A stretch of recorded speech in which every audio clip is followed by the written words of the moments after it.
Pour tout savoir sur l'économie chinoise, embarquement immédiat dans Classe Éco.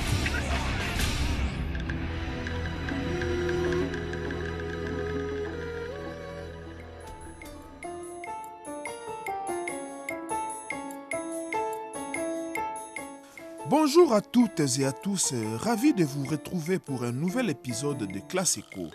Je suis Rocco. Les festivités du Nouvel An chinois viennent de s'achever et comme chaque année, cette période nous offre une vraie radiographie de l'économie du pays. On a même parlé cette fois-ci des plus longues vacances de la fête du printemps de l'histoire. Et franchement, les chiffres et les tendances réservaient pas mal de surprises. Alors, qu'est-ce qui a vraiment cartonné cette année? Au-delà de simples dépenses, ce sont surtout les nouveaux comportements des consommateurs qui racontent une histoire passionnante. Aujourd'hui, on vous amène explorer trois grandes tendances. Le retour en force de la tradition, la technologie qui s'invite partout et cette nouvelle quête d'expériences uniques. Commençons par la culture.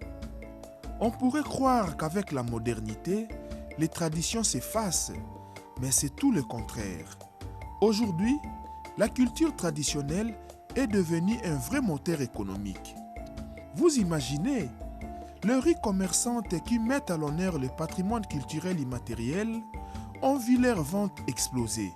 De 764% sur Douyin, oui, vous avez bien lu. La danse du lion, le forgeron qui projette le fer en fusion, l'opéra du Sichuan, tout ce qui est vieux est devenu incroyablement tendance. Des villes comme Shantou, avec sa célèbre danse Yingge ou Zhending et son festival des lanternes, sont devenues des destinations prisées par les jeunes en quête d'authenticité. On n'achète plus seulement, on revendique une identité, une fierté culturelle. Vêtements néo-traditionnels, cadeaux inspirés du patrimoine, la culture du Nouvel An, revisitée et intégrée à la vie moderne, ouvre un champ de possibilités énormes pour la consommation de demain. Deuxième tendance, la tech, mais pas la technologie abstraite, plutôt celle qu'on peut voir, toucher, expérimenter. Vous avez vu ces robots humanoïdes au gala du Nouvel An? Eh bien, ils ont quitté la scène pour déambuler dans le marché des rues. À Suzhou, des robots qui dansent ou écrivent de vœux calligraphiés attirent les foules. À Beijing, un marché de quartier consacré à la tech a vu la fréquentation du centre-ville bondir de plus de 86%. L'IA s'invite même dans nos essayages.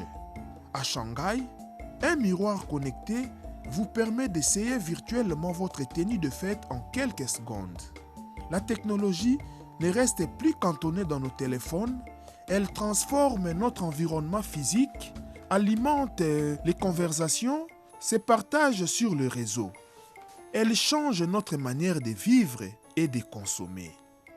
Les innovations scientifiques chinoises entrent dans nos foyers à une vitesse folle.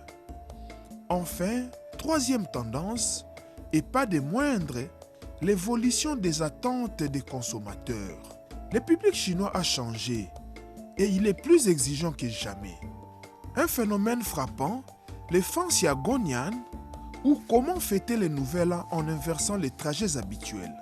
Concrètement, ce sont les jeunes qui, au lieu de retourner dans leur ville d'origine, font venir leurs parents chez eux en ville. Bilan gagnant-gagnant. Les parents découvrent un nouvel environnement, évitent le tracas du voyage et surtout partagent le quotidien de leurs enfants. Une vraie bouffée de complicité intergénérationnelle. Et cela crée de nouveaux besoins, transports adaptés, hébergements, services dédiés, tout un marché se structure. Autre changement majeur, ce sont désormais les postes 95 et postes 00 qui tiennent le cordon de la bourse pendant les fêtes.